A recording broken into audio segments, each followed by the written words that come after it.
যুদ্ধাপরাধের মামলায় জামাত নেতা এটিএম আজহারুল ইসলাম খালাস পাওয়ার পর আপনি একটি সংবাদ সম্মেলনে বলেছেন, জামায়াতে ইসলামী বা তার কোনো নেতাকর্মীর মাধ্যমে কেউ ক্ষতিগ্রস্ত হয়ে থাকলে তার কাছে নিঃশর্ত ক্ষমা চাই।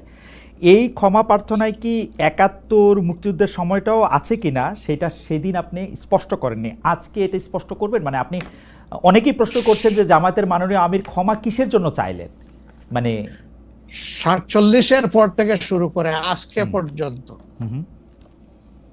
শুধু ৭১ না, ৪৭-এর পর থেকে শুরু করে আজকে পর্যন্ত আমাদের দ্বারা যত মানুষ যত জায়গায় কষ্ট পেয়েছে, কেউ যদি ক্ষতিগ্রস্ত হয়ে থাকে, সেই মানুষগুলো তাদের সকলের কাছে আমি বিনা শর্তে ক্ষমা চেয়েছি। কেন ক্ষমা চেয়েছি? আমরা মানুষ, ইন্ডিভিজুয়াল মানুষ যেমন ভুল করতে পারে, মানুষের সমষ্টি একটা দলেরও বিভিন্ন ভুল সিদ্ধান্ত থাকতে পারে। কোনটা ভুল কোনটা সঠিক ইতিহাস এটা নির্ধারণ করবে। আজকে যেটাকে ভুল বলা হচ্ছে, কালকে এটাই হয়তো সবচেয়ে বড় সঠিক হিসাবে প্রমাণিত হবে। আর ইতিহাসের পালাবদলে রাজনীতিতে সবাই জিতে না, কেউ জিতে কেউ হারে।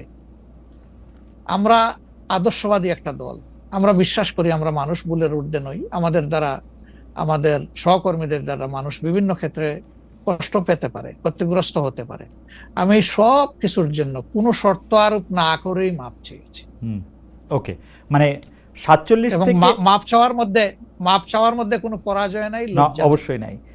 ৪৭ থেকে আজ পর্যন্ত যে কোনো কিছুর জন্য মানুষ আপনাদের কাছ থেকে যদি কোনো ধরনের আঘাত পেয়ে থাকে, তার জন্য আপনি দুঃখ প্রকাশ করেছেন বা ক্ষমা চেয়েছেন। এর ভিতরে সব ঢুকে গেছে, কোনো কিছু বাদ নাই। ওকে, এভরিথিং ইনক্লুডেড। আচ্ছা, এবং এটা আনকন্ডিশনাল, মানে অ্যাপোলজি দিয়ে আনকন্ডিশনাল পার্ডন সিক করেছে।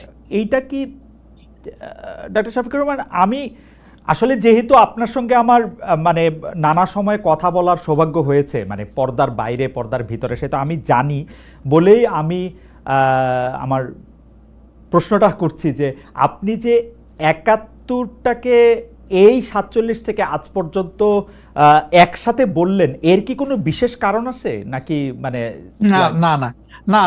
না, কোনো বিশেষ কারণ নাই। আমার মানবিক মূল্যবোধের জায়গা এবং আমার দায়িত্বের জায়গা থেকে আমি বলেছি, অনুভূতির জায়গা থেকে। দায়িত্ব এবং অনুভূতির জায়গা, বিশেষ কোনো কারণ।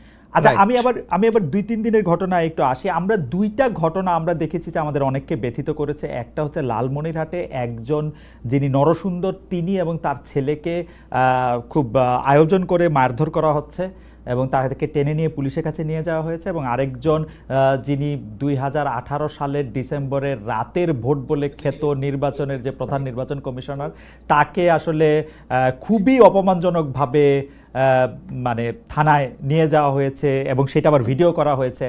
মানে আমি সাধারণভাবে যেটা বুঝি, আপনি আমাকে শাস্তি দিতে পারেন, আপনি আমাকে মৃত্যু দিতে পারেন, কিন্তু মানুষ হিসাবে আরেকটা মানুষকে অসম্মান করার অধিকার যে আমাদের নাই, এইটা কি মানে মানে নাকি এইটা আমাদের আছে কারণ তারা একটা খারাপ কাজ করেছিল, এরকম কি?